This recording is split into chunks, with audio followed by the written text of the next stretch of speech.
Welcome to the Outer Realm with Michelle Desrochers and Amelia Pisano.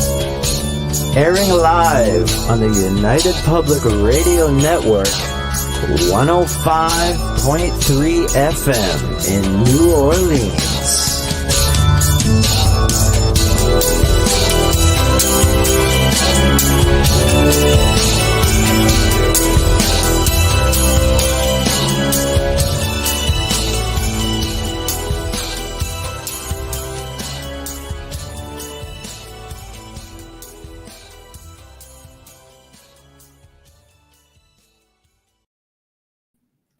Good evening, everyone. Welcome to the Wednesday night segment of The Outer Realm. We're broadcasting live on the United Public Radio Network, UFO Paranormal Radio Network, 105.3 and 107.7 FM from the beautiful city of New Orleans.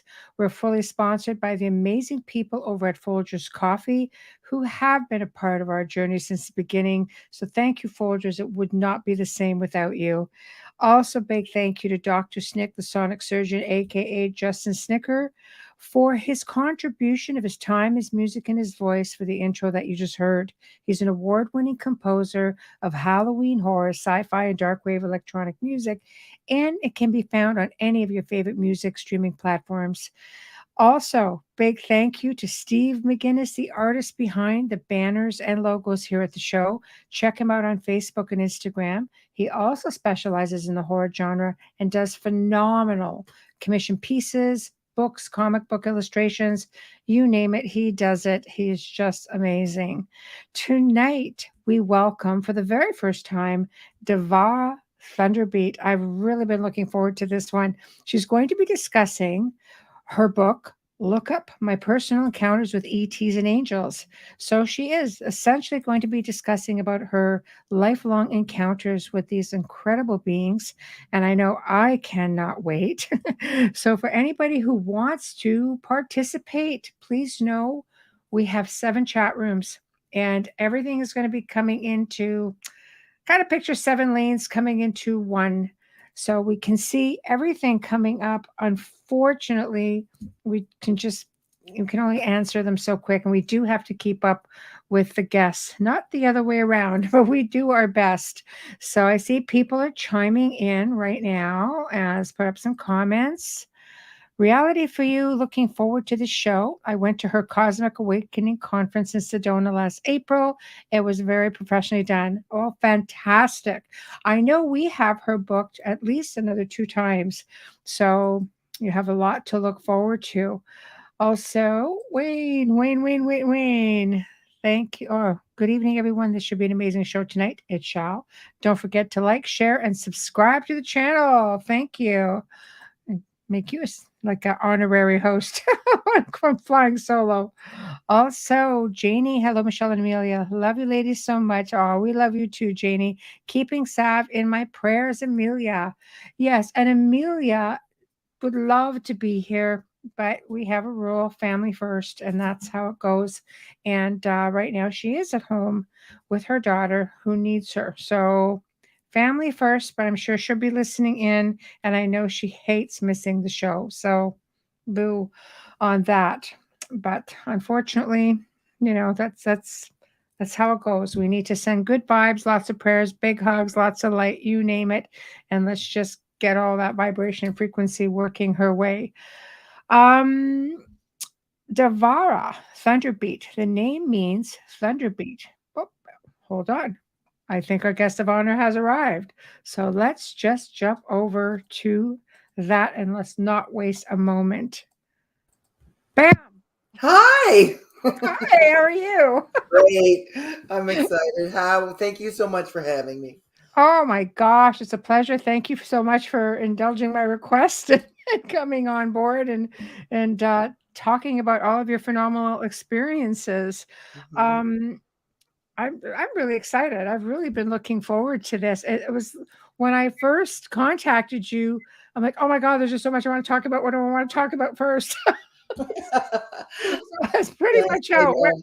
I do so many things. I'm very creative and musician all my life. And Never thought I was going to write a book. Now I'm up to 4 books. 4. Oh my gosh. Oh Yeah, my gosh.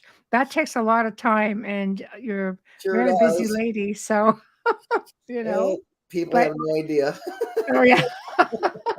Well, I'm glad you took the time out and came to hang out with us tonight. So, Thank you. we do have 7 chat rooms, just to give you a little bit of warning. So people are pretty good, but it's like 7 coming into it like one lane, so we don't feel any pressure. We'll put them up as we go. We're also an FM station. So, I'll have to try to read them out as they come up, and I'll pop them up on the screen like this.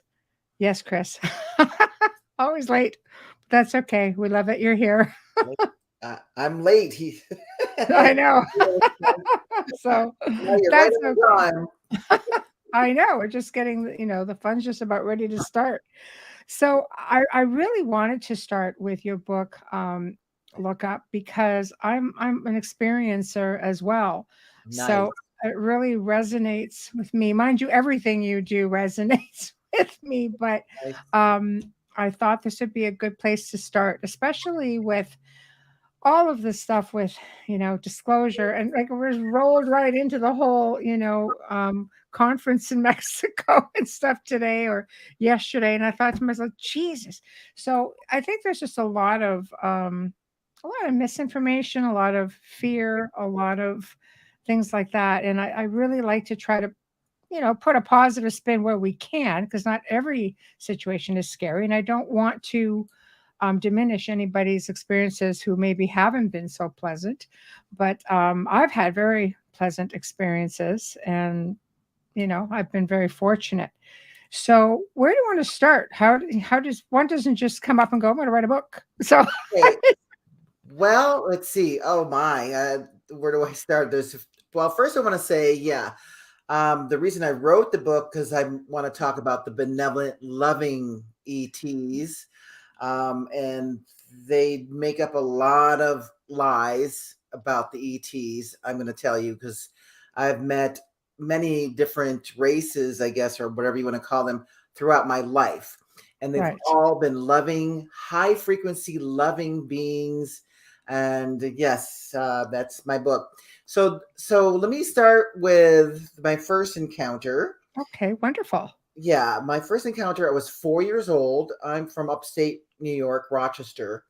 I was playing in the driveway, broad daylight, and I call it a cloud chip, because it was like a UFO or a flying saucer or starship, cloaked in a cloud in broad daylight, so no one could see I've it. seen those. They're pretty neat. Yeah. Yeah. And a lot of people call them lenticular clouds. I said, no. Sorry. No. No. So they were pulling me up into the ship while, from the driveway. And as they were pulling me up, my mother ran out of the house and trying to catch me, and they pulled her up too. So that's where it begins. So when they were pulling me up, I saw the steam coming out of the ship, making the cloud. And then it had 3 bars of lights around it, the primary colors, yellow, red, and blue. And I say primary colors because it's very important. I'm an artist, and you take those 3 colors and mix to make other colors, Right. So then I didn't remember everything. I guess, well, what they told me was like when they bring you up in the ships, it's a very high frequency, and they bring you back down, it's very low frequency. So that's another reason why you start forgetting when you come down. Interesting. Not just because they wipe your memory, but they don't want to put you in fear either. So, right. So they brought me back down, and I remember tumbling in the middle of the air in slow motion, of all things. And I looked at, they were bringing me back to the driveway where I was playing. And I said, oh my, I'm going to hit my head on the driveway. I'm going to hurt myself. I need to land on my hands.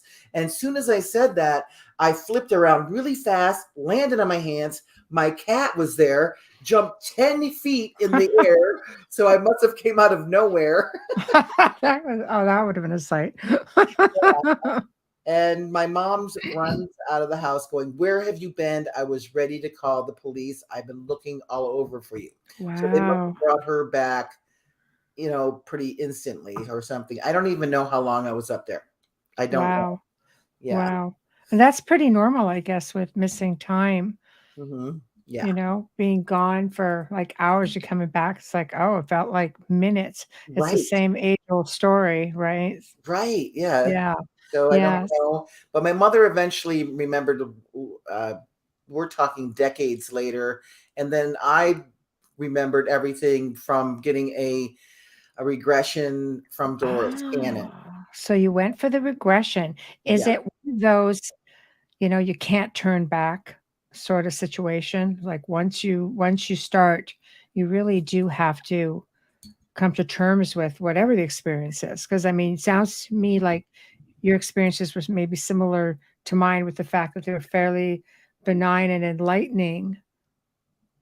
Yeah. So I would love to easy hear your to do. experience too. Did you write Yes. a book? Right, you write a book. That's what you do. Yeah. Well, my star family said all my life, do not write anything down. It is not time and it Oh, is not safe. So I I didn't. believe that. So they came in right after 2012, like I'll remember the date, January 11th, 2013. And they said, okay, it's time now. So I did it all by memory. And I said, you guys are going to have to help me because we're talking since 4 years old. And they did. Yes. They did. It just flowed out of me. And they actually said, I got it done in about 7 months, which is fast. People don't realize it takes Wow. sometimes years to write a book. And I was on it 8-10 hour days, and they were even going, wow. They were like going, Give her more. Give her more. well, they said we didn't realize you're going to do it so quick, so I got it out. Right. Right. And it was there's a lot of I kept it as positive as possible, because there was Right. some weird situations in there of being followed around, and they want to That's know what I know. right. So yeah, so you're getting in with some MyLab stuff or some, the MIB sort of thing. But that makes sense. I hear that a lot as well. Yeah. So I guess that's why they want you to remember only at a certain time. Hence the comment when it was safe. I've heard that. I've been told that as well. So Nice. I just come here on radio and blabber it all off. There, yeah, y'all know. So, you, so they told me the reason they took me up at 4 was to remind me my mission. Oh, Yeah. So they said they work with color, light, sound, which I do, right. um, and frequencies, and they've taught me, I guess, downloaded me information about the color is sound.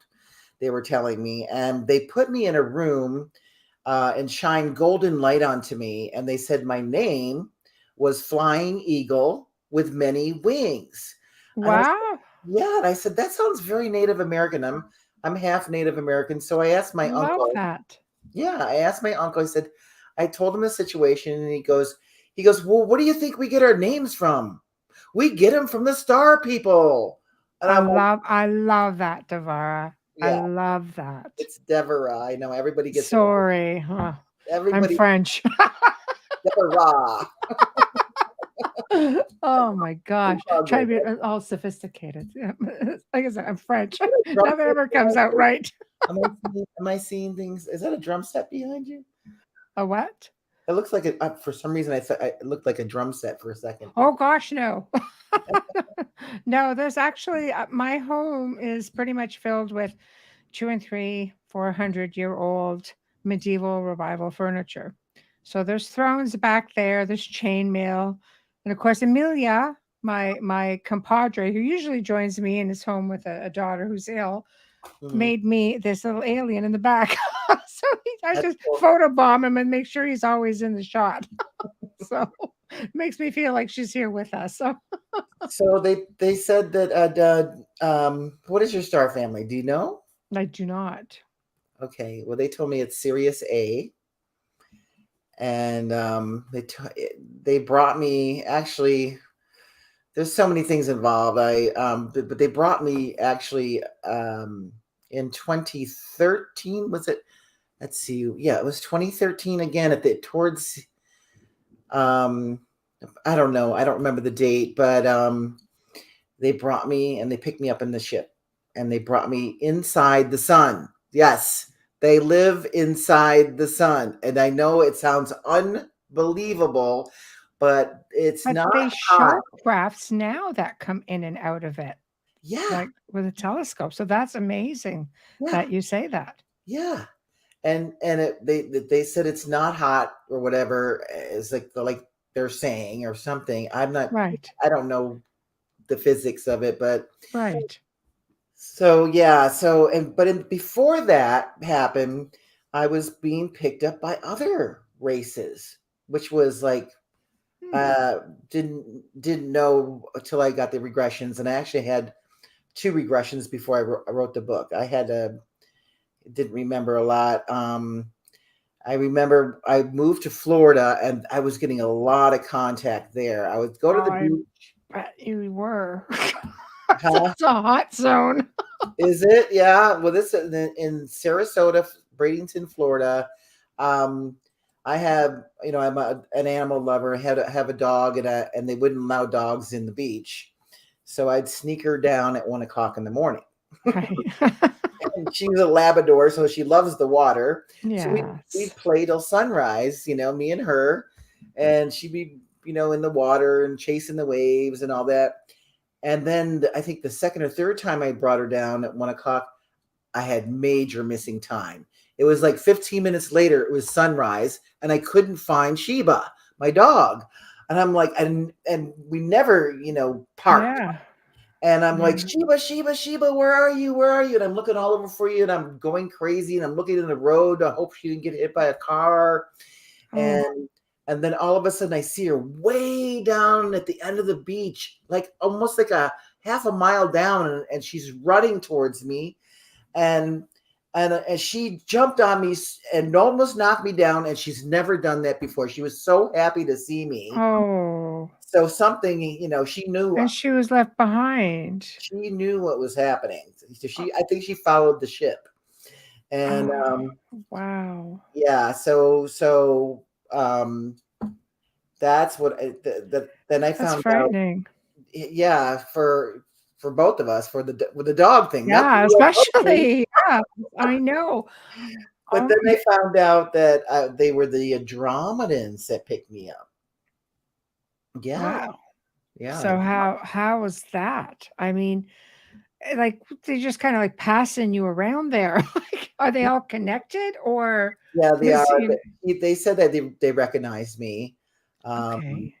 They said I don't want to sound egotistical, but my star family said that I am a star commander. Very nice. So yeah, I met many races, before I came here on this lifetime. Yes. Yes. And they actually told me, my star family told me, and they're Syrians, um, that that I actually brought a fleet of ships to save the Lyrans from the Draconians before they blew up the planet. And they blew up one of the Lyran planets, and I brought them and picked them up, and they were like the Lion people and the Lyrans both, Right. and Right. gave them a home on Sirius A. Wow. Yeah, we Wow. and then I actually, when they showed me the vision, they showed me a screen, and Right. they showed me with the fleet of ships Hmm. and bringing them back, and I couldn't get all of them, and I saw the planet blow up, and I was crying. That's so hard. Yeah, Yeah. and they were saying there was millions that were, there Mm. was 2.5. I think there was only 2 or 3 million people on the whole planet, but I couldn't get them all. Oh, that's got to be so hard. I think people don't realize that we don't always incarnate here on this planet, Yeah. that you can incarnate pretty much anywhere. Anywhere you want to go, other places to experience. Yes. The reason I came down here was to help because it's chaotic. Right. And I bring in light frequencies. I'm a sound healer. I'm a pioneer in sound healing since the early 90s. I'm a musician all my life. Mm-hmm. And so I'm doing a lot of sound healing and raising people's frequency, getting rid of their old fear, stress, drama, I trauma love that. stuff, and raising their frequency, Right. getting them ready for the next step. Well, everything is about vibration frequency, isn't it? Yes. Literally everything. Yeah. So I know that you guys are going to all have to tune in into the December segment for that one. We're just going to fix you all up in time for the holidays. There you go. We'll do some sound healing first, everybody. I love it. So who's the first group that picked you up when you were 4? Sirius A. Sirius A. Okay, so if somebody wanted to know, like are they humanoid? Are they like Andromedans? Would they be humanoid, or are we talking another form of tall white? Because there's many that look like they have the bigger eyes, and people also have to realize that when they come here, they wear lenses. They usually have nice big blue eyes, don't they? Yeah. Well, the Sirius A that I met, there's more than one kind of race there. They're just like, planet Earth has millions of really things, animals, Right. species. The ones I met there, and I have pictures in my book of all of them I met. There was the ones that look like grays, that they were not gray, they were pink. And they had emotions. Now I've met grays, they're very more robotic. Right. Okay. So yeah. So AI kind of thing. Yes. So the pink ones had beautiful feelings and emotions, and okay, they're starting to attack me now. Okay, hold on. Return to sender now. Right. So they just don't want me to tell this information because they want to keep everybody in fear. Well, that sounds about right. Yeah. I mean, they're using the fear. The dark side is using the fear to control everybody. So yes, food. Fear is the opposite of love. Yes. I want to remind everybody that it's not hate is not the opposite of love. It's fear. That's right. So, that's right. So I met the pink beans, and I met a triangle bean. He was purple. He was about 5 feet high, and they transferred me into a ship. Well, when they brought me to Sirius A, we went through a tunnel, and then we came out, and I saw the planet. And it was surrounded by beautiful purple light. And they transferred me into another ship to go into the sun. And before they did that, this purple being went around me, and it was bouncing, like floating and bouncing around me. That's the best way I can describe it. And I said, what is he doing? And they said, well, he is looking for immoral implants because they are not allowed inside the sun. Wow. Yeah. Wow. That's fascinating to me. Because you hear a lot of stories about implants, and some, allegedly some races do use them, some don't. But then there's that age-old argument that extraterrestrials per se wouldn't need to implant you, much like the human counterparts who shouldn't be. Right. They're physical implants. You feel them. Those are negative. Right. Okay. And then because if the higher frequency beings like Sirius A would put more etheric implants in you. So then they brought me inside the sun, and I met the pink beings, and then I met the commander. His name was Salu, and he had white feathers for hair. Wow. He was beautiful. He's looked human, but very, very pink skin.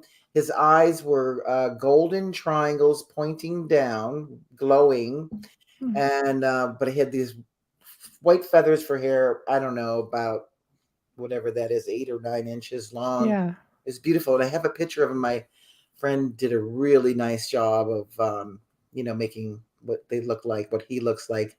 But there was different kinds of other beings there. There was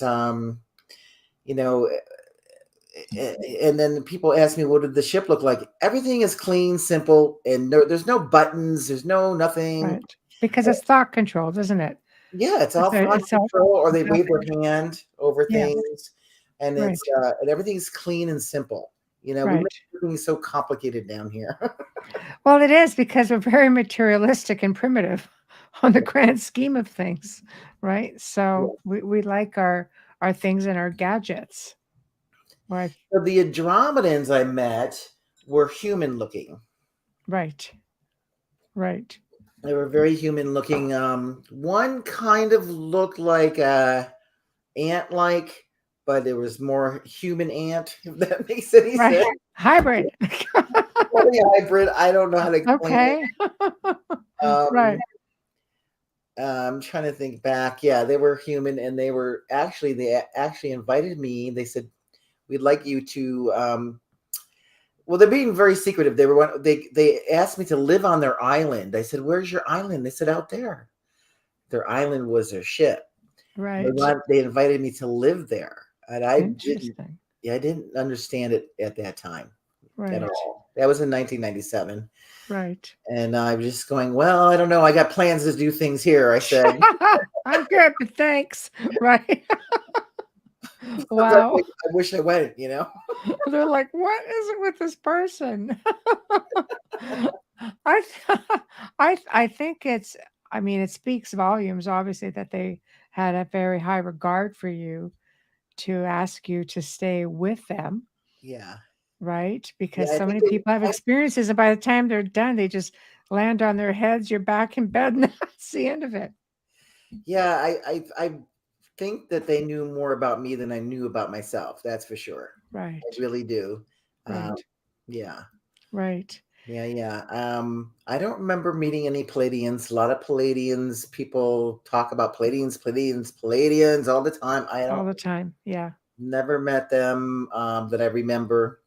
Um, I've met Arcturians, and they are just so loving and so intelligent. Right. Have you met them? I I feel you you know, did. I don't have a lot of recollections.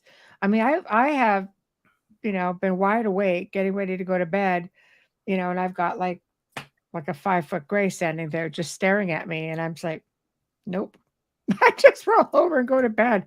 I don't have, aside from the grays, or tall whites or light beings. Those are the ones that come to me. And light beings, to me, they're very heavy footed. They're just very, I mean, Really? full on, very, very bright, just like you just kind of see the outlines. You don't really see faces or anything like that, but just They're more beautiful. translucent. Yes, but very bright for me. Mhm. But again, heavy footed. Like sometimes I just feel like, gosh, was a herd of elephants coming in here. But Really yes, interesting. it is interesting. Yes. And so I don't really see those features. Hmm, interesting. Well, we should have a regression that really helps. Yeah, I went to do that once, and then it's just like they just sort of screamed out, like, "No, Really? protection," is what they keep saying, protection. So I Interesting. don't know, maybe I'm being watched. So I'm just being very careful right Hmm. now. Hmm. So Well, and I also met when I was there, inside the sun, I call it. It's Sirius A. The golden ones. I call them the golden ones. I have pictures of them too. They were, speaking of, couldn't see their faces. It was just pure golden light, and they had golden dresses or golden clothes on, mm, which blended in with their light. But they emanated. The whole room emanated in golden light around them. very nice. They're beautiful, and they're Right.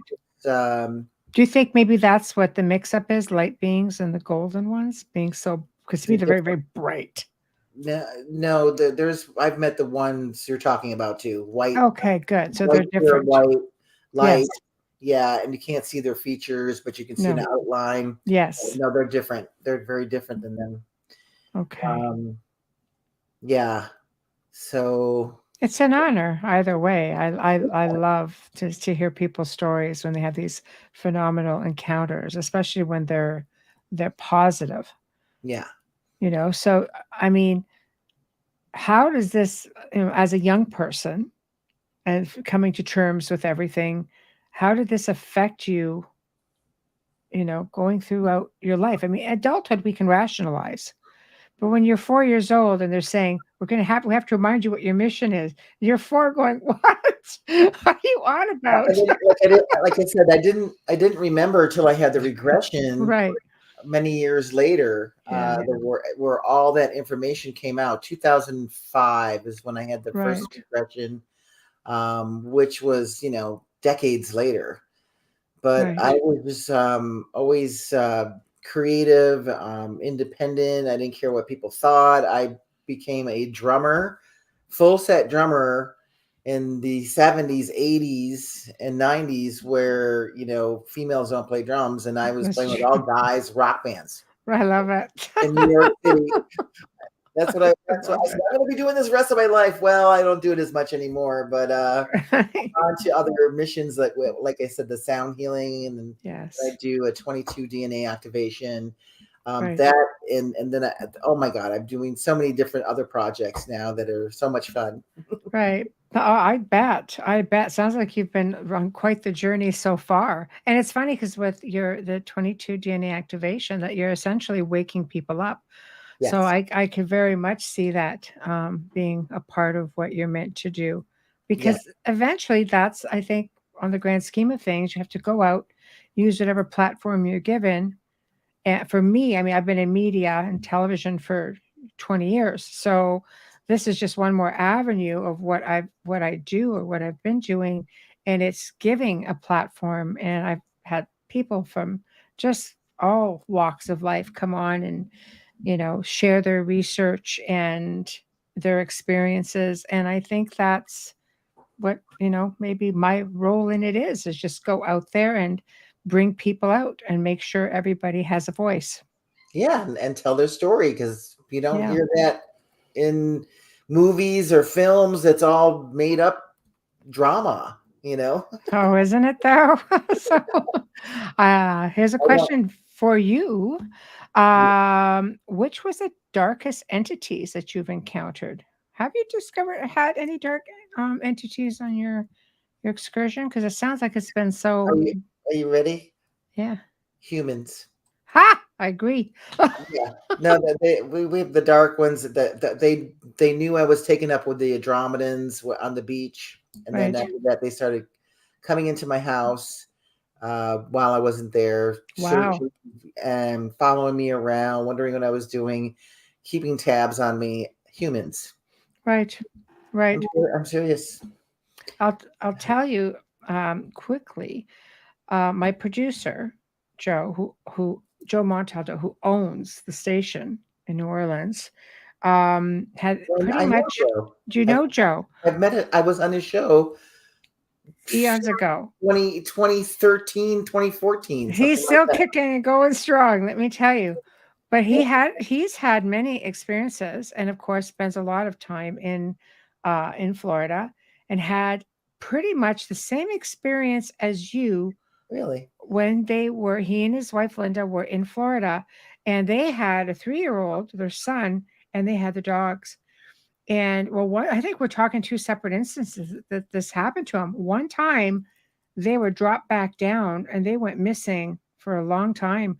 And their son, they're frantically looking for their son, who comes wandering over on the beach again. Yeah. And another time it was their dog more recently, and their dogs are running around and they're trying to frantically find their dogs. And the dogs come running out. It's like, when you're telling your story, I'm like, where have I just heard this recently? And that's Joe. That's Joe. Wow, I didn't know that. He never told me about any of the experiences. Well, the one was, I think, more recent, but yeah, the other one, like, oh boy, you really should reconnect with him, because he's got all kinds of stories. I keep telling him, stay the hell out of Florida, because they keep beaming you up. And he rises up. It's a hot spot. Gulf of Mexico. Yes. Then I was at a UFO conference, Gulf Breeze, Florida, which is a hot spot for UFOs. Yes. And it was okay. Here's that story. That is a trip. I'm setting up my table. I have a table there, and I meet this guy, Jim, and I go, I know you. Where do I know you from? And I feel like it's like a long lost family member. I've never felt like this in my life. And he just smiled, and he had a table too, and of making jewelry, made me a piece of jewelry. And he goes, "Oh, come over for dinner, me and my mom's house, and on Saturday night." I said, okay. So he goes, "It only takes 30 minutes to get there." Well, Right. 30 minutes. Yeah. Okay. well, I left at 9, got there at 12:30. Okay. This And is a little bit of missing time. a little bit missing time. So it was like, and he goes, "All you gotta do is one road, and there's just go straight and then take a right, go over the bridge. There's no other way to get there." I'm like, oh my God. And I'm driving and driving and looking, and there's no houses, no other roads to turn. And I'm looking at the streetlights, but I'm trying to hurry because I don't like ever being late. And I'm looking at the streetlights, and there was no poles, there was just balls of light. And I'm going, okay. And then the road starts repeating itself. I was in a hologram. Oh. That's what I found out later through a regression.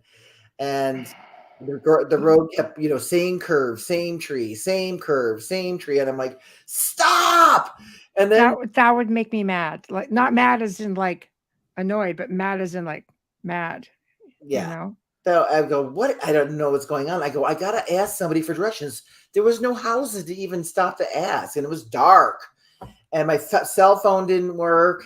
And what do you call it? So I saw this like a greenhouse. It was all lit up. And there's one guy was in there. And he looked like he had a doctor's suit on.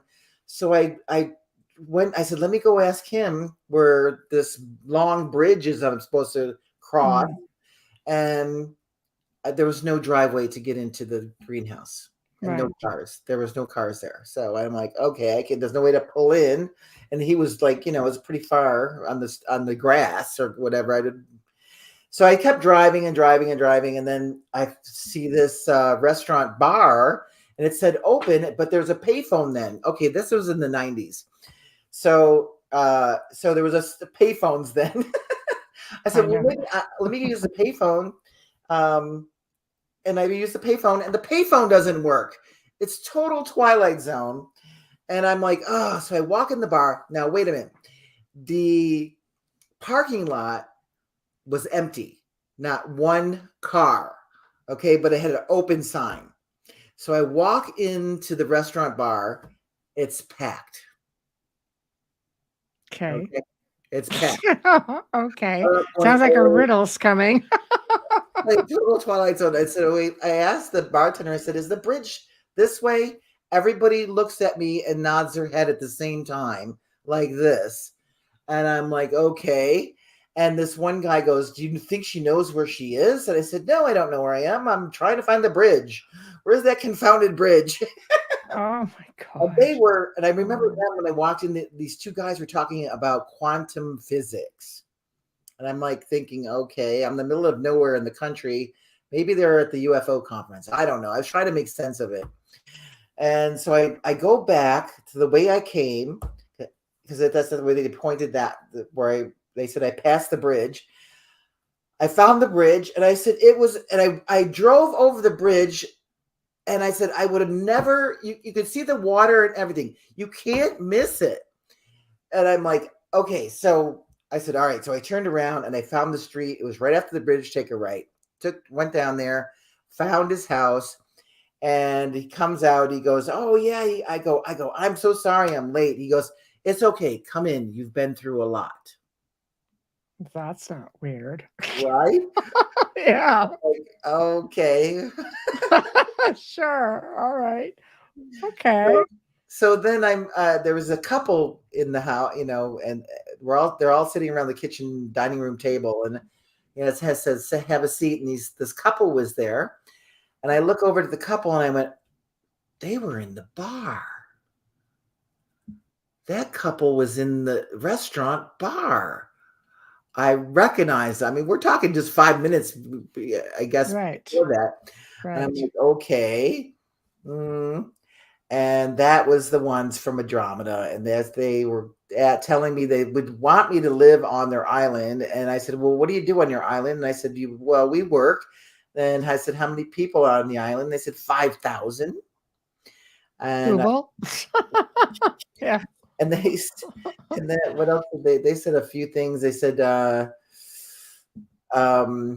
oh, when you can have relationships and all this, and I'm like I go, Jim, have you been on this island? I said. He went, yes. Wow. And I said, oh my God, this is where I guess so I found out later through a regression that I've been on the ship before. That was Gulf Breeze, Florida. It was when I was taken up in Sarasota, Florida. Right. Before that, like a couple years before that. Right. And what they did was they put me through this hologram, but actually they laid me down on a table and did a healing on my lungs. I used to smoke cigarettes. And they did a healing on my lungs, and the doctor was a praying mantis. I've heard that. You Okay, have? how did that make you feel? Because there's just something I hear that a lot of people say, oh no, they're very delightful. Other people have terrifying experiences.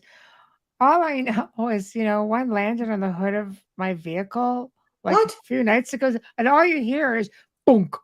And I'm going, what was that? And the thing's on the vehicle. I'm in the vehicle going, oh, the bloody mantis. Big. They're big. I can't imagine anything 8 feet tall or 12 feet tall Yes. touching me. Yes. Well, they all have missions. This guy was a doctor, and just like So a people, bug, essentially, and I hate to just be disrespectful. but they had real fingers. They had 6 fingers and and the thumb was as long as a finger. I remember that distinctly because he actually put his hand inside my belly. Wow. Yeah, I didn't feel a thing. I mean, Right. I wasn't sore or anything later, but he did a healing on me, and I felt that I didn't feel negative. I mean, a lot of people's experiences, of course, taken up and they don't know what's going on, go into fear, and that fear, your fear itself, creates a chaotic situation. I can see that because let's face it, you're in bed, you're in your bedroom. You're supposed to feel safe there. Right. This is your boudoir. You're supposed to feel safe. And all of a sudden, yeah, right. This is lurking around, and like I said, the one night I turned around, I'm not even sleeping yet, and I mean, I either have lights beaming through the house, like through the room, or turn around and somebody's standing there, and I'm just like, and then I can always tell when they come around. I'm like, let me sleep first. Let me at least feel like I'm getting a good night's sleep. Just work with me. I have a headache, everything. I go through it all. But they're very respectful. It's like, okay, and then I'll fall asleep and wake up completely like I've been worked over and, sore muscles. And it's like, oh, man. So you feel sore after? Sometimes I think I just work hard. Just whatever it is that they need me to do. I know. I know that I go and I do what I'm needed to do. When I go, it's all like I wake up, I feel really good about it. I get a lot of downloads, a lot of things like that. So that's just obviously an arrangement that we have that I'm apparently okay with. But my physical self saying I'm getting old and I'm tired, and I'm feeling it. I'm not 20 anymore. But all kidding aside. You don't look tired, so thank you. Believe me, I feel it on the inside. But I'm just whining. I'm very much happy, to be doing whatever it is I need to be doing or I've agreed to do. But it is very invasive when they're coming into your room. I've had family members said, "Oh no, somebody tried to suck me out through a window." Okay, what? Your family member? I had a family member. Yeah. Somebody tried to suck me out through a window. I woke up and went, hell no. And they say it runs in the family, kind of thing. It does. Yeah. It has. Yeah. I've traced it back and right down even to my ancestry. So I also have, a lot of Native Canadian, I guess, because I am from Canada, and that's my ancestry too, which I have so many stories that come back from them because we have a very different outlook on things like that. We're not afraid of things like that, Mm-hmm.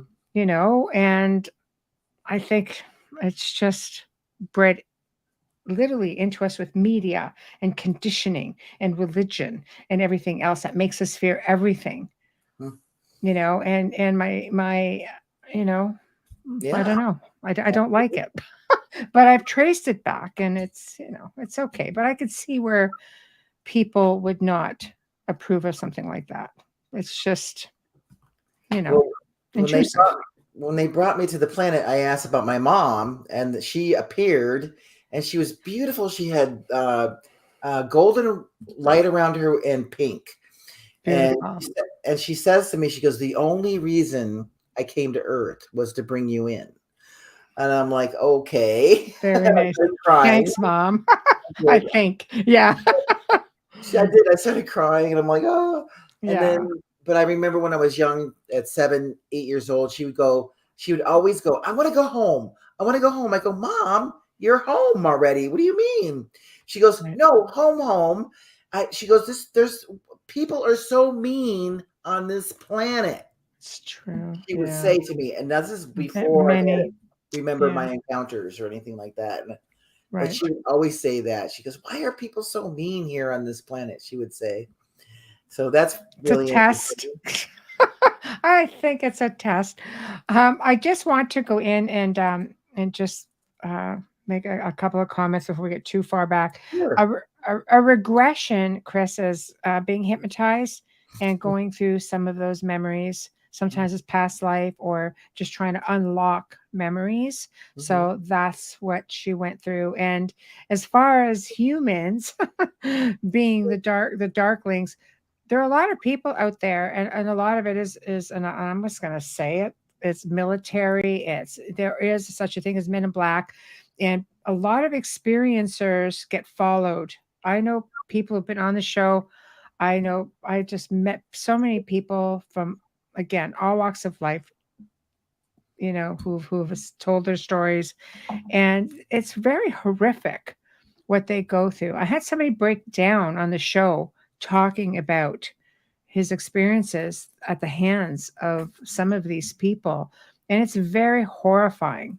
Mm-hmm. And because you're an experiencer and they want to know what you're doing, and if you're getting visits and how they can control it or how they can control you. Oh yeah, they've come in my house, they put poison in my water. I mean, as in Wow. be tired and can't think straight. Uh, Wow. yeah, a lot. And then I've been hit by energy weapons in my heart.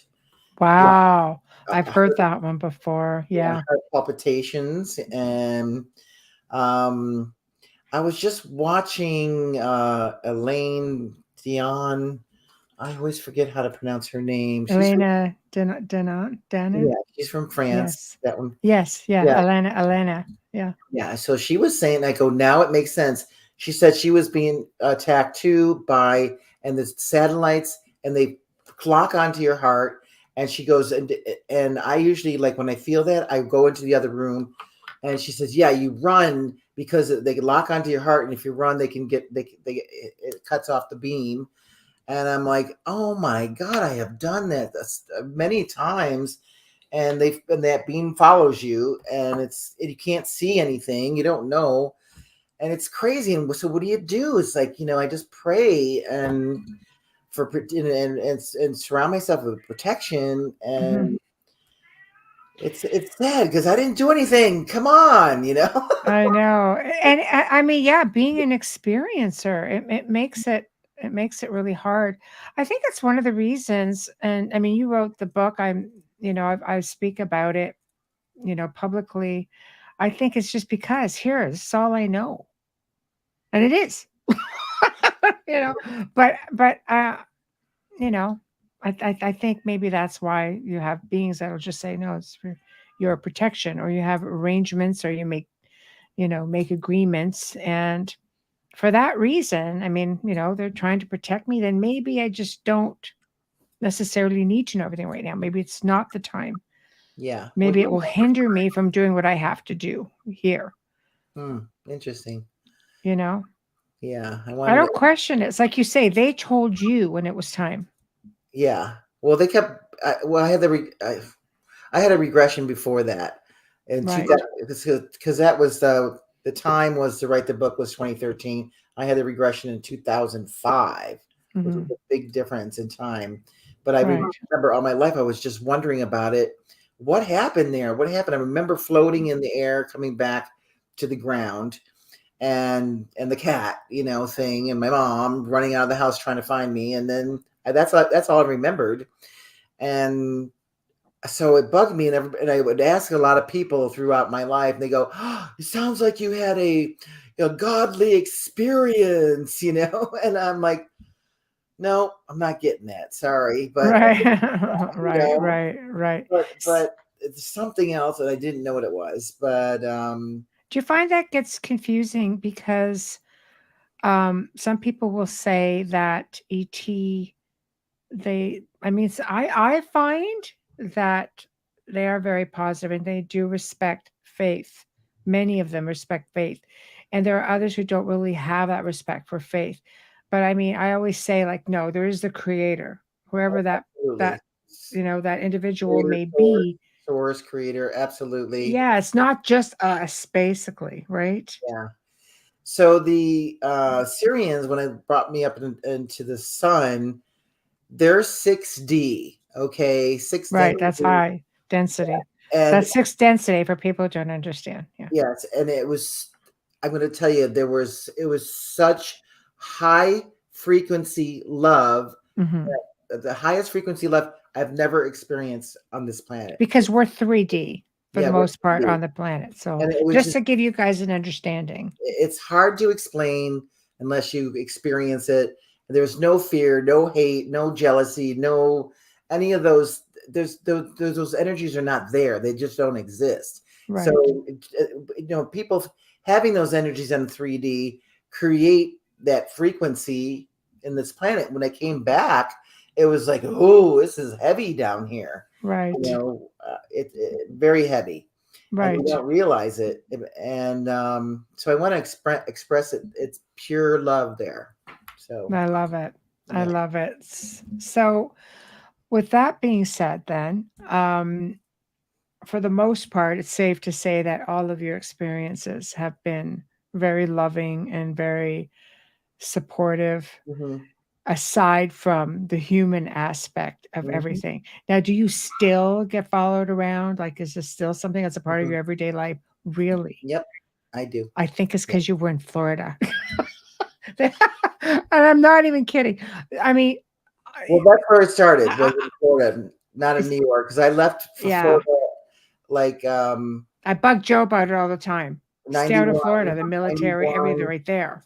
Yeah, so I'm gonna just tell you my age. It was like 70s, 80s, and then I was 20, 30s, 30 something years old when I moved to Florida. So nothing like that happened to me before in New York. Till I had the experience in Florida. I think it was like about 1993 or 4, and that started happening in Florida. So do you say, is that where you started having the human experience, right there? To your knowledge, having the human experience, like being followed and being. Yeah. It started in Florida. Started in Florida. Joe, I hope you're listening right now. When I say stay the hell out of Florida, I mean it. At least for that. So yeah, it's sad. It's winky, when you think fair. about it. It's like they just, it's not fair. They don't want, they know, they must know, obviously they must know they don't want the beings that I've connected with, they don't want me to talk about them. No. They don't want me to tell everybody there's loving beings out there, because they still want to control the planet. That's it. That's the dark side, deep state, dark side, whatever you want to call it. There's a Illuminati. Sure. Yeah. I completely am with you on all of that because, control, it's all about control. And let's face it, the war machine has to keep going. It has to keep generating those budgets. War makes money, right? So now there's So against war.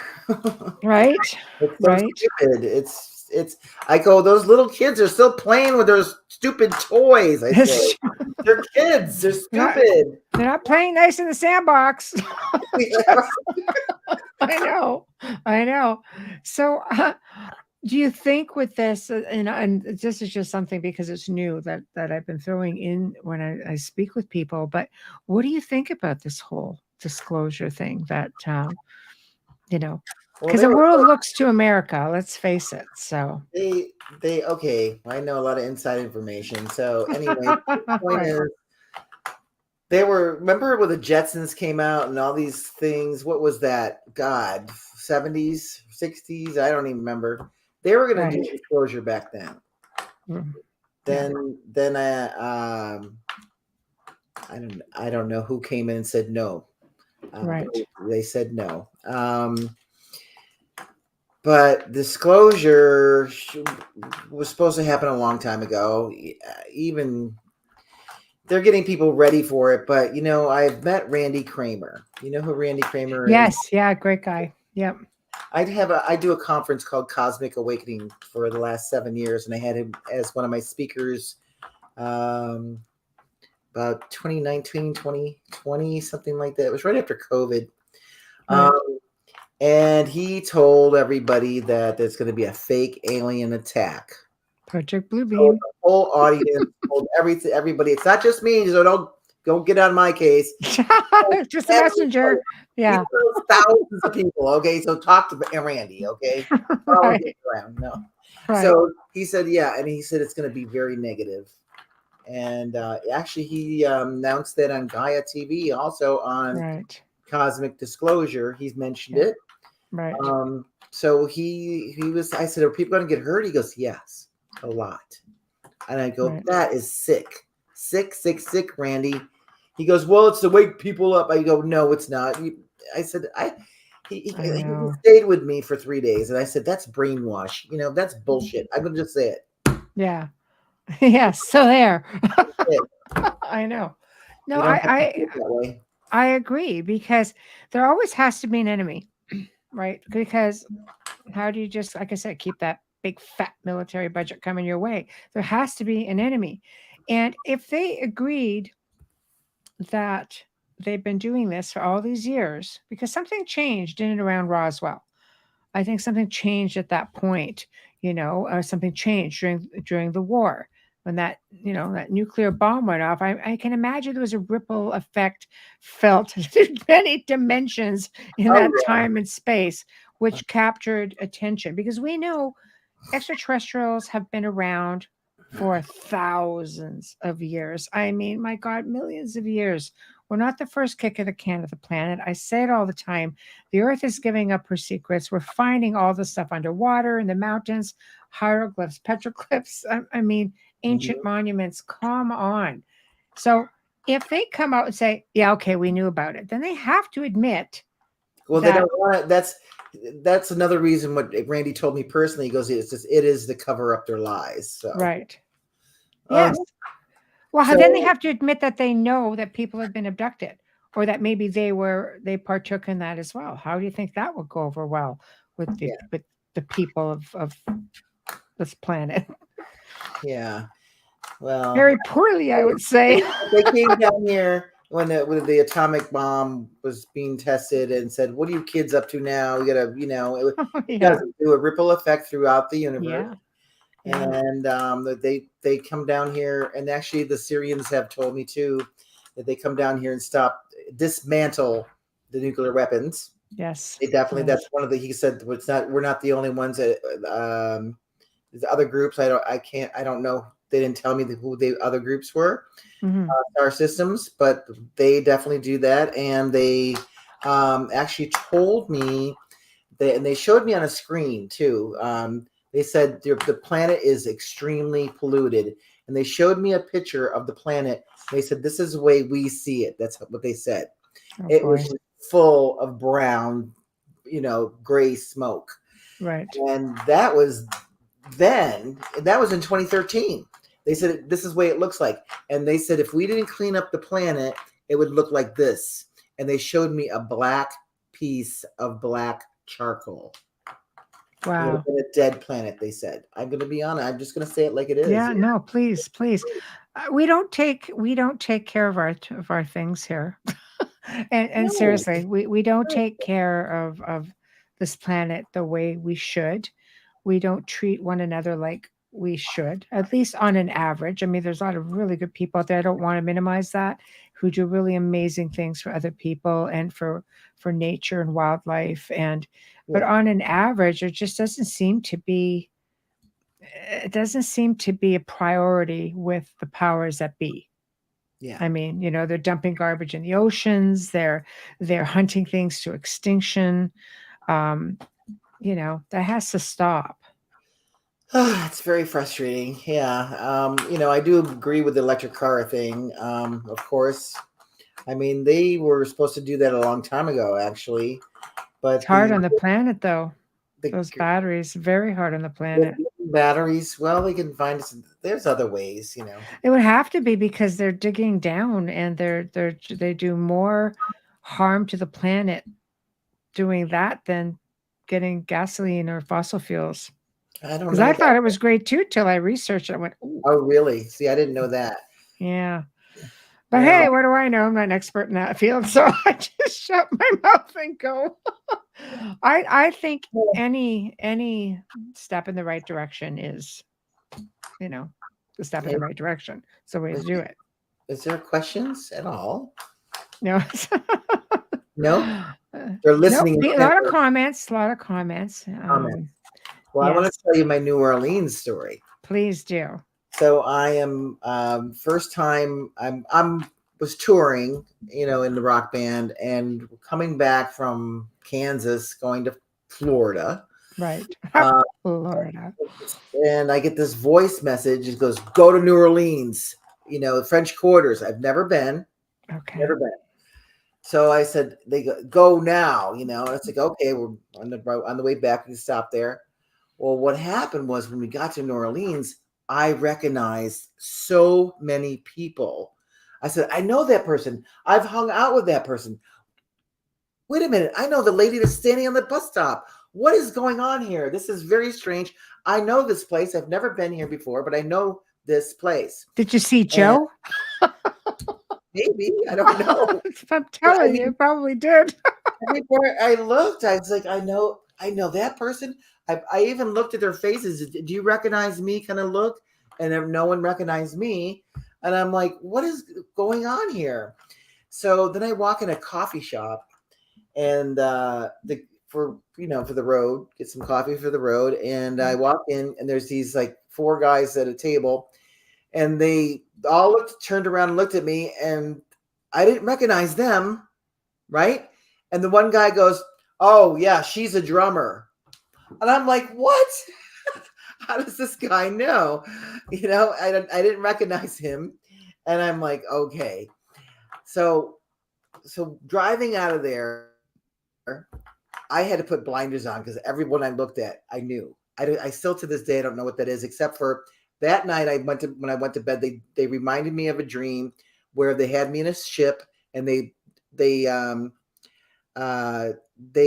landed in New Orleans and dropped me off. And in the dream, I said, why are you dropping me off here? This is not where I live. And then the dream was gone. So something happened. Still, I probably need another session on that one. Well, you know how close it is to Florida, right? Here, no, and then when I moved to, I live in Sedona now. Right. So on the way to Sedona, my move, I stopped in New Orleans. I said, I want to see if that happens to me again. Okay.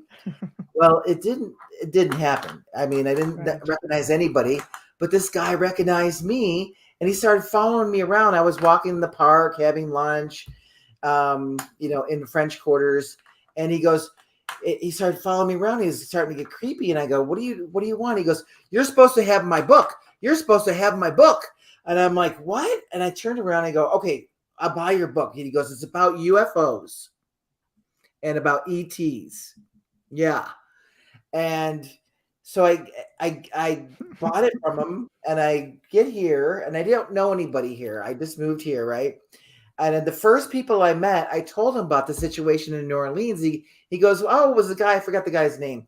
This is 23 years ago. So was the guy's name this and this? I said, yeah. He goes, we're in his book. And I'm like, the first people I meet, they're in his book. I'm supposed to have this. And he goes, we were always wondering about him. Can you give me a copy or can you lend me the book? I said, sure. I mean, there's no coincidences there. I don't believe in coincidence. No. Only synchronicity. Yeah. That's wiggy. I tell you, it's trippy. Yes. Twilight Zone. Yes. It's like, that is freaky. That is freaky. Yeah. Knight wants to know if you believe in Fae. Faith? The Fae. F-E-Y. Fairies? Fairies, Fae? yes. I've seen them, actually. Yeah.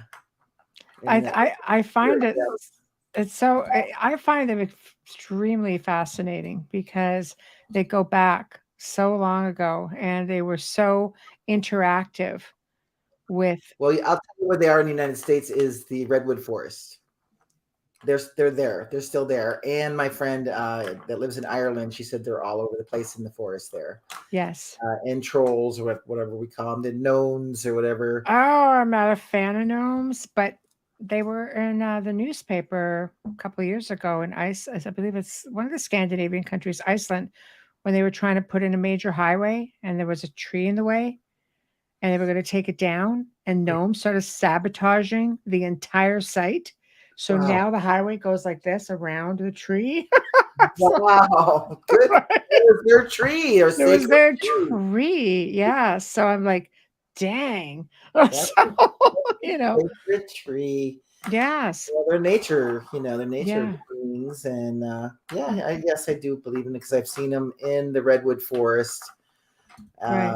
It's beautiful. They're very tiny and they're very shy. Well, because I've seen them too. They're fun. Probably scared of humans. Right. Yeah, more fun than the humans. But they have some that are pretty big and not so friendly. They're not your total like Tinkerbell type. Yeah. Well, I only saw the small little ones, and they look like dragonfly wings almost. Yeah. Like that translucent. Yes. But they were butterfly, but translucent dragonfly wings. If that's the way I can describe them. Yes, I know. I love that. They're much friendlier than the little ones. But a lot of the druids were used to have encounters with them. And again, they were very interactive with humanity as healers and helping, very magical type beings until the church came along and restructured things and they kind of went underground, so to speak. So I believe they're definitely still there. And I love that about it. I think there's a whole other world, dimensionally speaking. There's many worlds. Yes. Many. Yes, exactly. Tamara says, don't mess with the Fae. Their rules are different than ours, and there is no good or bad. The rules lay in the gray zone. This is true. Mm-hmm. This is true. I love it. Hold on. There are ones that are as big as us and terrifying. Yes. Really? I didn't know that. I never met them. Yeah, I know. It's like, So what are your thoughts on some of the cryptids? The what? Bigfoot. All these sightings of these, of these beings in cryptozoology. Do they fall under extraterrestrial, do you think, or are they interdimensional? They just pass in through portals, and I know through remote viewing you can see a lot of that. Yeah, I've seen 2 times. I've seen the Bigfoot, one in Tennessee and one in 3 o'clock in the morning in my neighbor's backyard. Okay, see, that would be a bit unnerving. Right there. Well, I don't know how I do with that. I went out. I was up. I got out. Woke up and I went outside because I always like to look at the stars. Yes. And I see this it looked like a tent, and it was full of light. It was lit up, but you could see inside of it, and there was a Bigfoot in there, and he was messy. He was doing something. Right. And then all of a sudden, I mean, I watched him for maybe 3 minutes, and poof, he disappeared. The whole thing disappeared. See? I know it wasn't dreaming. No. And I'm not Portal. sure if I've heard they're from the inner Earth or they get interdimensional, but I didn't. Has to be portal. I mean, They- there's they- people who said that they've seen him in footprints just stop, and just like you say, gone. Yeah. And then in Tennessee, I heard them, and I heard them knocking on the trees. They knock on the trees with each other for messages, talking to each other. And I was, and I heard them. I can't even mimic what they say or how they talk because I've never heard anything like that in my life. Right. But like, blah, blah, blah, but they were talking to each other. Right. And they wanted my attention because I know I'm a nature lover, and I'm in the middle of nowhere in Tennessee. At my old bass players, he has 300 acres in the middle of nowhere. So you thought it was abandoned? And don't think I'm crazy, but I was talking to the frogs, okay? Because they were all singing and doing this whole song, and I'm like, woo, woo, and I'm talking to them. Then all of a sudden, the Bigfoot started coming in, and I'm like, and this is daytime. And I'm like, okay, that's Bigfoot. So that's my experience, basically. Things just got real. Yeah, I think I like the frog song, or something. Right. Well, yeah, you just get that whole wild woman theme going out there, and you just open yourself up to. I felt they were very nature-like. The Bigfoot, very very nature. They're not. They're more. I think they're more afraid of us than we're. Than Do you think so? I really do. Yeah, because I do. Right. Because you do hear stories of cannibalism and such. And I think, gosh, that's kind of frightening as well. Alaska. What was that? What was that show? I had one of the trackers from Alaska, a show called Alaskan Killer Bigfoot. Oh, really? Yes. And they were cannibals? Like Bigfoot was cannibal? Yeah. This goes back to the show was actually about the Native Americans in the area who wanted to go back to the area, and they hadn't been there since the 70s. And this region had horrific things that had happened to it. I mean, they had their own mill. It was very successful. And then they started finding things that went back to the 1700s, Wow. Just through excavation. And they decide let's send all the youngsters out there, 20s, 30s, go and see if it's safe, because they wanted to come back because it was a really nice area. And it was actually not a bad show. Like, they really, really went out of their way to investigate it the best they could. And it was really terrifying to these poor guys. And this is some of the Portlock, Alaska. Thank you, Wayne. Portlock, Alaska. And the elders were like, well, you need to get this all figured out. And these poor guys, all the research that they did, and people went like disappearing. Like, people from the tribe had disappeared and showed up. Sometimes you get the odd one that would show up dead, and you could see that they had been, attacked. So I'm not familiar with that situation. It's fairly new, so it's just kind of like, God, that's just horrifying. But I don't know. I just passed it along. It's just interesting. But let's get back to the angels and ET. So, angels, do you think, with our conditioning, angels and demons, do you think people are really seeing a type of extraterrestrial race on both counts? The angels have, there's different ones that have contacted me, and they are,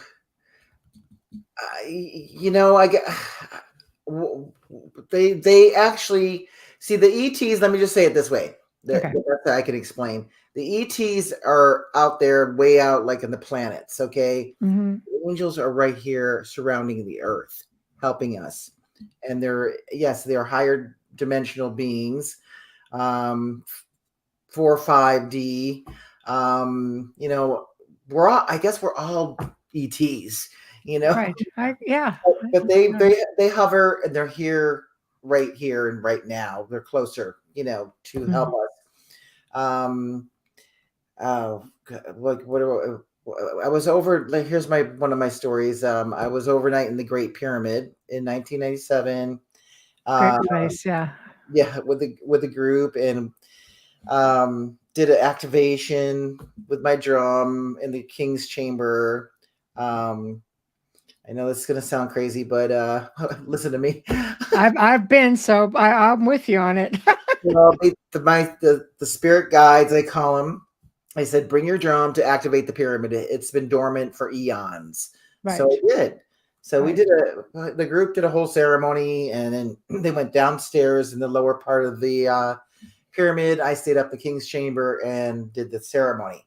So as soon as I finished that, started going downstairs, and I hear it announces himself. This is Archangel Gabriel, and he tells me, this is how he talked. He goes and he tells me the message: color, light, sound. 7 is the sacred number. 7 is the sacred number. Color, light, sound. 7 is the sacred number. He kept repeating this over and over and over again. Mm. So I said, "Oh, he's talking about the 7 colors of the rainbow. He's talking about the chakras. Yes. He's telling me there's an activational tone for each chakra." Mm-hmm. And I was so excited when he's telling me this information. I wanted to go home and write a CD right away. Now, this is before sound healing through the chakras was even known. It was in 1997. Wow. And I didn't know any chakra CDs out then. And I went home and I wrote the Chakra Journey CD I have. And it's, matter of fact, it's #1 with Monroe Institute, Hemi Sync, to this day for 12 years running. Yes. But I came home and started writing it, figuring out the tones, and Gabriel came to my house and helped me write the CD. So the CD is not all me. It's the Right. help with Archangel Gabriel. And Right. and by the way, Archangel Gabriel is a musician. Come blow your horn. He's a horn Right. player. That's right. The Hello. horns A of lot of people Gabriel. don't put the 2 and 2 together. The So horn of Gabriel. Yeah. he's a horn player, I call him. Right. Right. I'm a Right. It's musician, so true. that's the way I talk. So, Yes.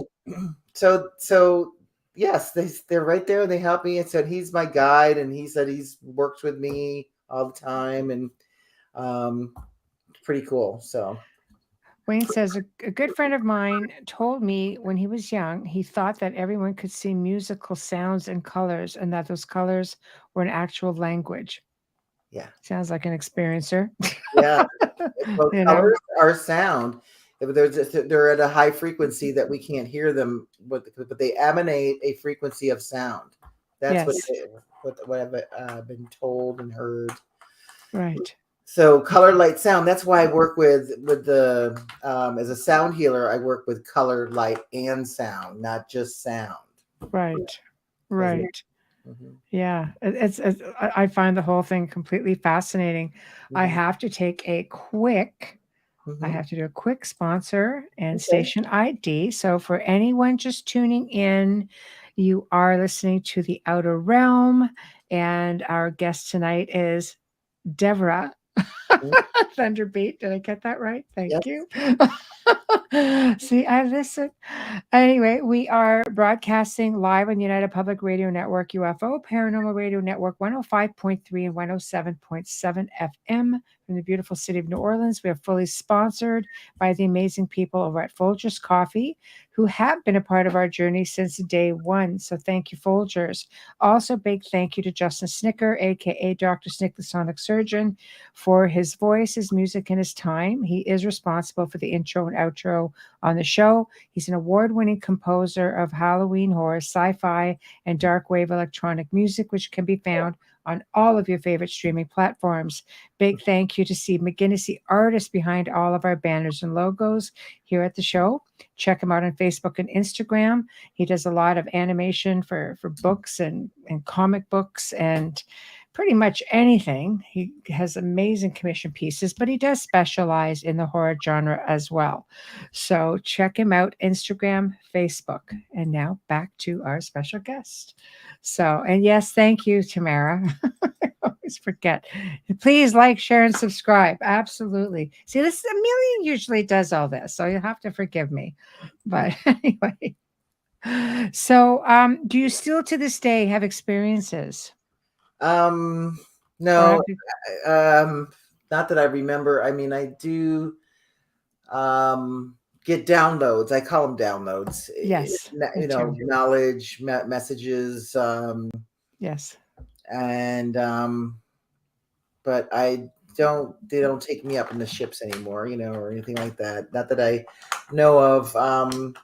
You know, there's a lot of ETs around that walk around, you know. So yes, it could be anywhere. I now that I think about it, I was in the grocery store. No, they were not my, I guess, star family, but it was. You just reminded me of a situation. This is not in my book. This is only like about 6 months ago. I'm at a natural grocery store, and I can hear different frequencies. I can hear 3 frequencies lower than normal and 3 frequencies higher than normal.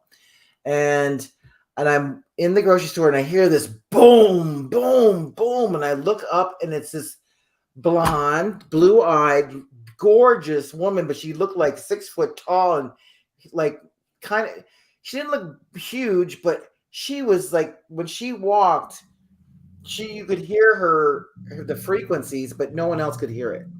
And I looked at her and I went, whoa, I know you're an ET. You're either from the inner earth or you're Palladian. I felt. Right. And she looked at me and went like that again. Wow. Yeah. And right. I was actually stunned because I didn't expect her to see it in the grocery store. Of all places.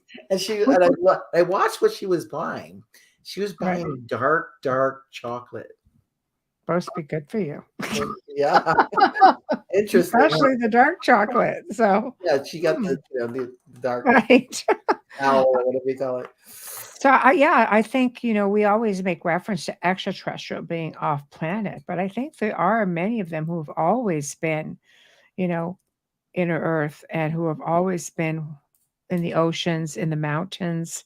Mm-hmm. I always go back to referencing the Hopi, who talked about their friends, you know, the ant people, which sounded a whole lot like Grace to me, you know, with the really big heads, skinny little things with really big heads. And it could be, because I thought about that same thing, you know, but there is ant people when I met on the Andromedan ship, and very ant-like, but I don't know. I know the Hopis, and they just relay them, you know, that was so hundreds and hundreds of years ago. Yes. Coming out of the Grand Canyon. So part of their oral history.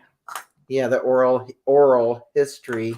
Yeah. But yeah, they and there's stories where there's been UFO crashes with races on them that they can't, you know, repair their ships and leave, and then they end up living here on the planet. So that happens too.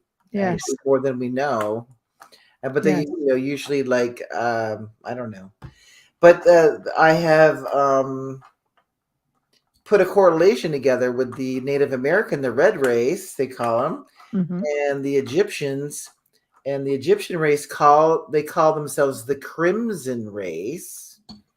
Interesting. And so red and crimson are the same color. Yes. And I have found here in Sedona, Arizona, I have found ancient Egypt here. And that's my latest book. And we could talk about that another time. That's a whole another story. Oh, it is. You're coming back in November for that, I believe. Let me just have a quick look because I want to make sure that everybody. And that's going to be fun. I'm just so excited about October. October 12th. that. Oh, good. 14 major gods and goddesses. I found the rocks. It's no coincidence here. Right. Right. We'll show pictures to show so people. Oh, absolutely. But I mean, it's Sedona. Sedona has everything. You guys have, I mean, we know that there's natural, portals. Or, that means some people call them stargates all over the planet. Or vortexes, they call them. Vortexes, exactly. And you guys have a big one. We have many of them. Oh, yeah. No, we have hundreds of them. Wow. Yeah, so what is it about Sedona that, the UFOs flock to and all these portals? What is it about this area? Because of the portals. I don't know why. Okay, well, let me explain portals and vortexes and stargates. There's male and female ones, I'm going to just say. And the male ones go out. They actually for leaving, let's say, the planet. Right. And the female ones go to the inner earth. So there's both kind of vortexes here, as they call it. Okay. I've experienced them. You can feel them. You stand in them. You don't see them, but then you're hiking, and then all of a sudden you start spinning and get some like vertigo. And you can tell by the spin. Let's say if it's female, you feel like you're being pulled down. You actually feel like you're being pulled down, and then the other ones you feel like you're actually lifting off the ground. Right. It's very interesting, and they're all they talk about 5 or 7 here. No, there's hundreds. And when you physically see them or physically proof of them is a lot of the trees here grow like this. So they're in a vortex. They're growing. Crazy. Because you won't see that like a juniper tree like growing like that. That's they're growing in the energy of a vortex, and I show that to people. Right. Mm-hmm. So that's hundreds. I gotta get my ass down to Sedona. I mean, you could go out hiking on a trail and find like a 7 or 8 just on one trail. And we have hundreds of trails. So. Right. And you guys have like a lot, like you have many UFO tours. People come down specifically to Sedona to experience having, I guess the CE5 seems to be the really big, a really big thing now, calling them out to communicate with them. Have you heard of the CE5? Oh, yeah. What do you think about that? Do you think people? I've been on the tours. I have 3 dear friends that do all that. That do the tours, and there's a meditation that you call them. Or my friend John Polk, he does the UFOs. We say hi to him, hi, and actually the ships through the goggles will actually light up and then get dim again like that. Right. Saying hi. So every time I have been out on an hour UFO night vision tour, I have seen at least 40 to 50. No, swear to God. No, I mean, they're all over the place. They're all over. And I'm not sure if it's just here. I'm trying to think. That's the only time I've ever done night vision was basically here. So well, Contact in the desert, but it wasn't as many. But there, that was in California. But there's. I don't know if it's here or I don't know. Well, I know upstate New York, southern parts of Canada. For me, I just wanted communication, I just telepathically put it out there, and then I'll have an experience like almost immediately. And I've seen what you're talking about.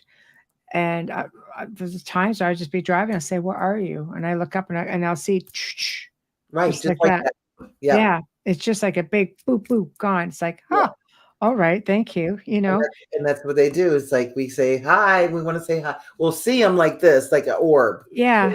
And then we say hi, and they go boop boop. Yes, yes. So I think, did you find that it works better if like for some, Joe has this theory that only experiencers will experience this. And I'm kind of like, well, Mm. that's just shoddy. And Oh, but and anybody, do you find anybody can have this experience if they want it? well, I don't know that, but I mean, I know when the night vision, when they see them, they can communicate. Anybody can Yeah, meditate and communicate with them. I'm going to say yes, but I'm not sure if they'll take them up. right, right. No, but I mean, I think, yeah, having the experience, because now I think there's apps that you can use to do this. So, some people are very leery. They're like, well, you shouldn't, you never know who you're bringing forward. Like, you wouldn't want to bring forward my lab, for example. It just might not go. Just don't do it in Florida, people. That's all. Don't do it in Florida. Go I'm to sorry. Sedona. I'm sorry I moved there, I but know. I know. the Go hang with Devara. Just do it safe yeah, in I Florida. moved there to take care of my mom. She needed me, so Yeah. I think and you're in a perfect place, though, oh yeah, for everything that you do. yeah, oh yeah. Well, I came here. I've always been very creative, but when I got here, it tripled. It Yes. really did. It's just very nice. I felt home here more than Right. I've ever been, and I've traveled all over the world. And I felt when I got here, my friends brought me here, and they said, "When are you going to go to Sedona?" I said, "Never heard of it." They said, "What? It's totally your energy." They literally dragged me out here and watched what I would say when I saw the red rocks, and I said, "Oh, Sedona," and I never saw pictures of it before. I said, "This is the ancient city of golden light." Exactly what I said. And what I did, you'll like this story. I went and I was living in Florida at the time in two rock bands at the time. I came home from Sedona. We were here a week, and I gave my 3 months notice to the bands, both the bands, and said, "I'm going home. I'm going." I didn't know a soul here, but Yeah. I really felt home here out of everywhere. Right. So I Right. came home, and I've been here now 23 years. Wow. How much time do we have? Do I have time for one more story? You do. You do. Well, I Please. got to tell you the Gray story because the Grays I met. I've never met any of the Grays on the ships, and this was by a fluke. They weren't coming after me. Right. But I was down in the Mayan lands and Chichen Itza, and it was the March 21st spring equinox where they have like 5,000 to 7,000 people show up. And my Right. first time down there, and been wanting to go for years, and I get down there and they rope it all off, and no one's allowed to climb the pyramid at that time because of so many people are there. Yes. I said, I didn't know that. I didn't come this far not to climb the pyramid or go into the pyramid. Right. This rebel here, and Right. and I see this doorway on the side of the pyramid. And I said to my friend, I went with a group, sat with one of the girls. I said, "Watch my back. I'm going to go through that doorway. I'm going to sneak in there." And she watched me go into the doorway, and she said I disappeared before I even got there. Because I kept saying, "I don't want to be seen. I don't want to be seen. I don't want to be seen." I mean, things can happen. Right. So I got inside this doorway, and it's pitch black, and I can't see. And I'm like, darn. And because they had all the lights off. And I said, so I can take my third eye. And I start and do remote viewing, what they call remote viewing. I call it third eye activation. Been doing it before they even called it remote viewing. Okay. Right. So I found the stairway through my third eye, and I started climbing the stairway etherically, not physically. And 6 Grays come running down the stairway. and we were talking mental telepathy, and they said they were more afraid than I was. They were going, "You can't be in here. You can't be in here. You gotta go. Get out. You can't be in here." I said, "Okay, I'm leaving." And so I backed out and I walked out. And then and the girl goes, "What's in there?" I go, "Some grazer in there doing something." And I real casually, she went, "What?" I said, "Well, they didn't want me in there. They're doing something in there. I have no clue what they're doing, but they didn't want me to know. That's for sure." And they were pretty upset, they looked more scared, and they were like half robotic and half feelings. That's what I got from them. They were emotional but robotic, if that makes sense. Right. An emotional AI. Emotional, a little bit of a blend there. hybrid, I don't know. Who knows? Yeah. So they were doing something on the equinoxes there. So that's Yeah, interesting. ancient structure as well, right? So gosh, you never know. But it's fascinating. It goes to show you though, that you just never know where you're going to run into them. Right. You And they know, didn't expect anybody sneaking into the pyramid, because you'd go to jail for who knows how long to do that. I'm serious if I got caught. yeah, they don't. Mexico, they don't tolerate that, No, that's true. That's true. Like Egypt, you could just pay your way through pretty much everything. Yeah. I spent a lot of time in the pyramid, like by myself. Yeah. You Yeah, know, the temple guards, you pay them $20. Well, back when, well, 30 that's a bucks. month's rent for them Yeah. at the time. 50, $40. I go in between the paws of the Sphinx, which is not allowed. No, that's true. That's true. Yeah. I know, because there's a picture of me sitting next to a sign that says "Don't climb the pyramids," and I'm up at the top of the pyramid. So that's a big climb. It was a big climb. Sure was. Especially, in the like dead of August. So by the time I got up there, I said, "I don't think I'm ever gonna be able to leave." I was just beat. But it was just, all for the experience. That's intense. Yeah. I know. But I am really thrilled that you joined me tonight. It's just such a delight having you here, spending some time with me. What do you have coming up between now and the next time you're on the show in October that you want to share with everybody? Promote the books, promote yourself. Go, go, go. Well, speaking of pyramids, I'm doing a pyramid conference in Chicago, 22nd, 23rd, 24th. So I'll be speaking there, and it's the coolest conference. The guy Sam he discovered the Bosnia pyramid. He'll be there speaking about the Bosnia pyramid of the sun. Wow. And I spent some time in Bosnia just actually a couple months ago, and there's not just one pyramid there. They found 9. Wow. And that's a pretty substantial, the one. It's a pretty big guy. The pyramid of the sun, they get the pyramid of the moon, pyramid of the dragon. They have 9 of them. Right. Anyway, so that's going to be fun. So anybody in Chicago, look it up, Pyramid Conference in Chicago. That's going to be coming up like I said, the 22nd, 23rd of September. Very nice. So that's my next venture. And then, yes, my book. You got a copy of my book. There it is. I'm going to put it right back up here too. Bam. You get that from my website, thunderbeat.com, which is scrolling along. I have a PDF file you can download, very inexpensive, $12, something like that. Nice. And, my regular book, and it's a fun read. Trust me, it's a lot of people go, "Oh, I can't put this book down." It's like, cool. Good. That's what I want to hear. Yeah, and I have my download site. You can listen to all my music for free. It's all activational. It will take you on journeys. A lot of people remember so many things of their past lives, or love it. Every CD I think I do is different. Like I have a Native American CD.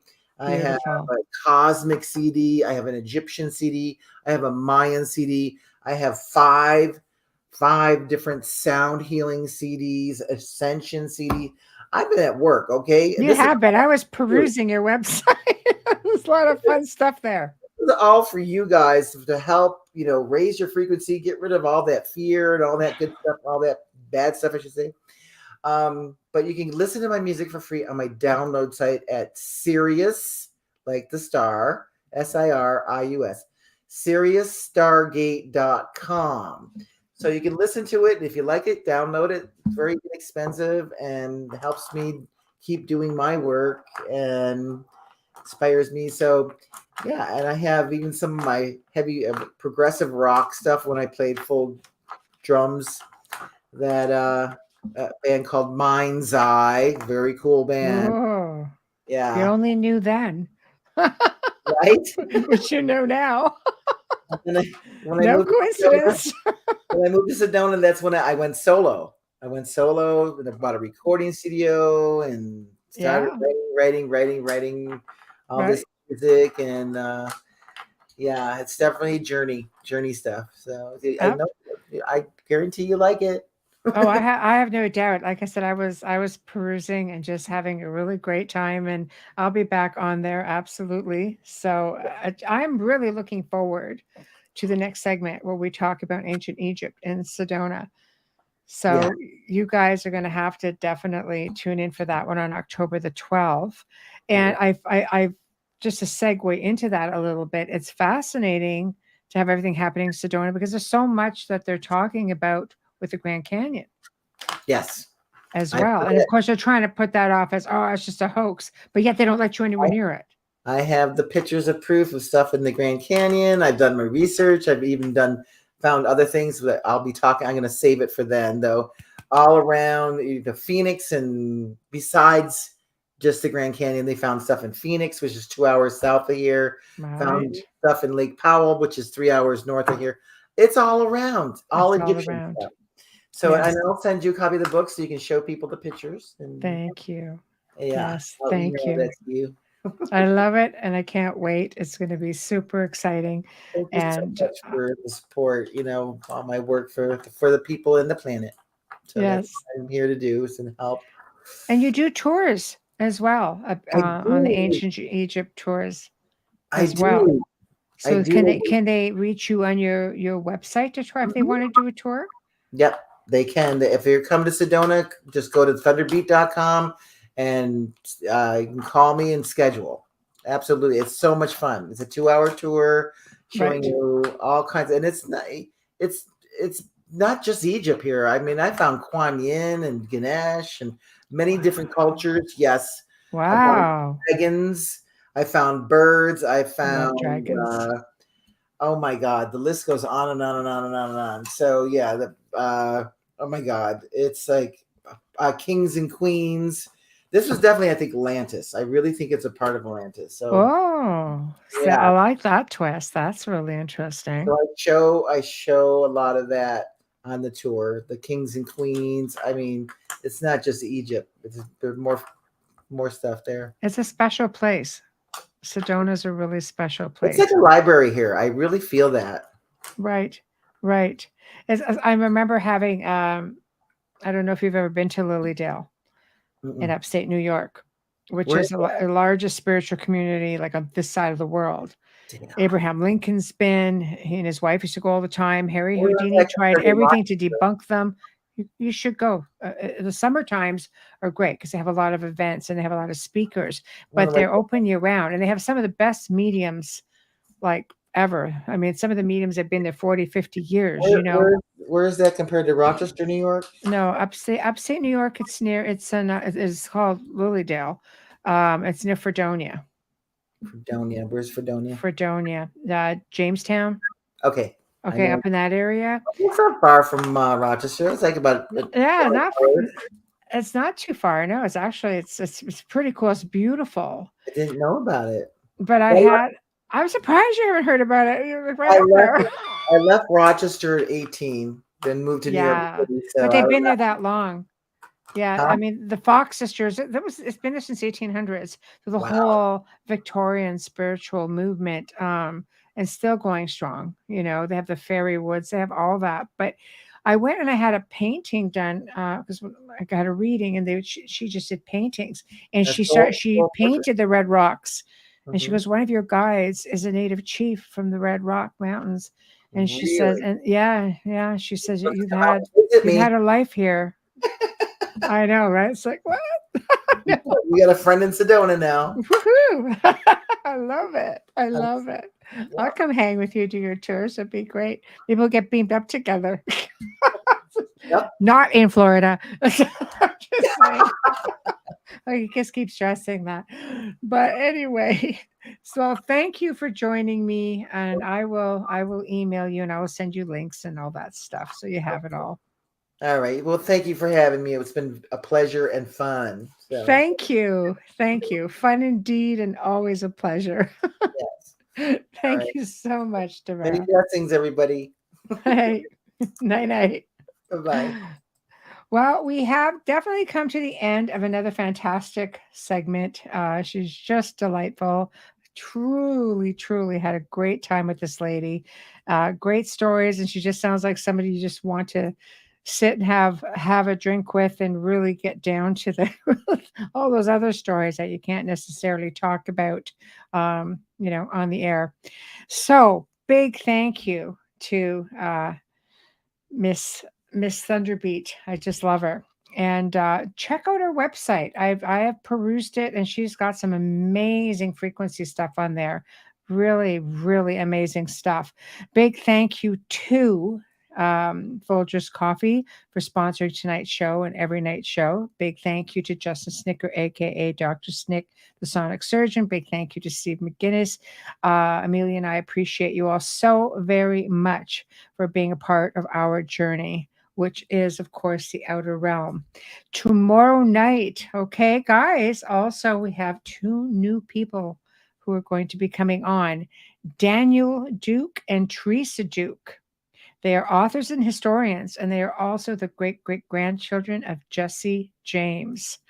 And they're going to have all kinds of information and research, which basically talks about the mysteries that surround Jesse James, his death, everything. It's just the Wild West. You name it, we're going to talk about it. And it gets a lot better because they're definitely booked for a second show. So that tells you right there. But they're going to be presenting all kinds of information. And I have a feeling the show's just gonna seem too short. But anyway, so we'll see you all tomorrow night. Thank you all. Have a great night.